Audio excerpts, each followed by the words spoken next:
You know, I always say it's the Picasso of its kind. It was the first one ever, and it's still the best to me ever of any kind of show like this. I think when you're first, and there's a bit of real reality to this show. I always call it real reality because it's really real. It's very honest. What you see is what you get. There's not a lot of gamesmanship going on or whatever, you know what I mean? So if somebody's really talented, whatever the flavor of the talent is, country, rock, R&B, blues, jazz, whatever it is, gospel, whatever it is, we're gonna embrace that and nurture it. So it's just a real honest to goodness, old-fashioned reality show. It's an intimate setting because it's just the three of us in a room. It's different from the other shows. It's not in front of audiences or anything like that. It's just the three of us. They come in. Usually they're super nervous. It's like Jennifer and Steven. It's almost the intimacy of it makes it. It's like when you have a big audience there, it becomes a little disconnected and you don't have to kind of think about it. You kind of put that wall up. But when it's just the three of us looking right at them and they're standing 5 feet away from us, it's like nerve-wracking. For them and us. For me too. I'm like, okay, calm down, take a deep breath. It's gonna be fine. Give us your best right now. We're rooting for you. It's like what I'm always telling them, right?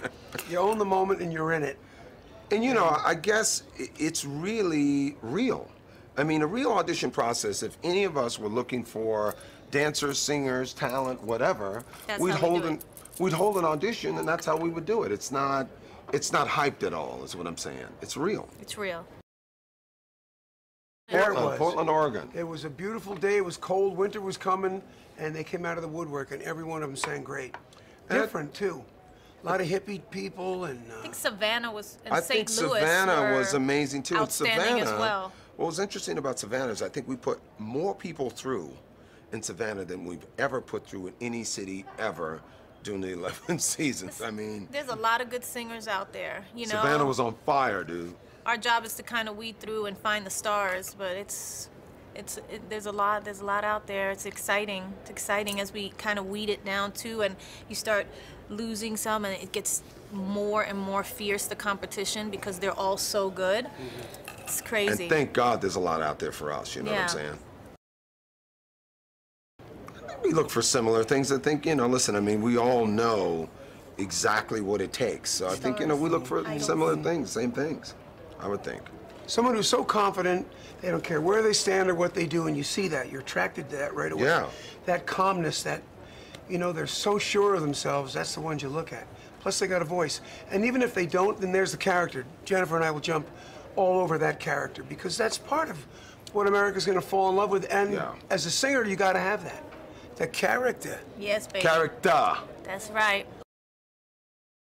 I think Steven takes his time. From what I've seen, Steven takes his time. He's a little bit more thoughtful and takes a little more time. I go back and forth. Sometimes I overthink it, and sometimes I'm like immediate, and I think Randy does it immediately. I think you really, really do have like when I look over at him, he's like, bah. Well, you know, usually in a couple of things, I mean, you know. Because I get to sit in the middle, so I get to see everything. You get to watch everything. I just usually in a couple bars, I usually can tell if it's something that I'm. That thrills you, excites you. Either the tone, the sound, the But you know they're nervous. You know. They're nervous, so really nervous. They'll be out of time, out of key, pitch problems. But it's because of nerves, and you wait till the second verse and they get a little bit more. And so I like to put down if they're out of key and they have no time, that's it. They'll never be an American Idol. But then you don't know how much nerves plays a role in it. Yeah.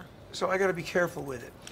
Also, I think, you know, what we've seen, especially since we dropped the age to 15, is that during the season, a lot of these kids grow. So I think, you know, for me, I look to see who actually listens to us when we give them comments, because we're actually really mentoring them every time they step up to sing. So who's actually listening to that feedback, you know what I mean? What we don't get to do, it's like, is ever share everything that we know and everything that we've learned over long careers with anybody. nobody really asks us, you know, like, you know what I mean? Like, we don't get to, there's no school for that we could go and go do like a master class and go, hey, this is how it is to perform, and when this happens, this is what you could do, and just so you know, when that happens, this is what I did, and, you know, and now we get to do that. We get to share everything that we know and everything that we've experienced and give it to somebody. You know, I wish I would have had that when I was starting out. Me too, man. You know, I wish. My God. You know, so, and to share that is amazing because, as everybody knows, in teaching, you learn. I feel like it's us giving back a bit too to those kids, you know what I mean? Where else are you gonna get this knowledge? There's no other show on the planet that you're gonna get these kind of superstars talking to you, telling you what you should do, what you shouldn't do. You know what I'm saying? That's, dude, whew.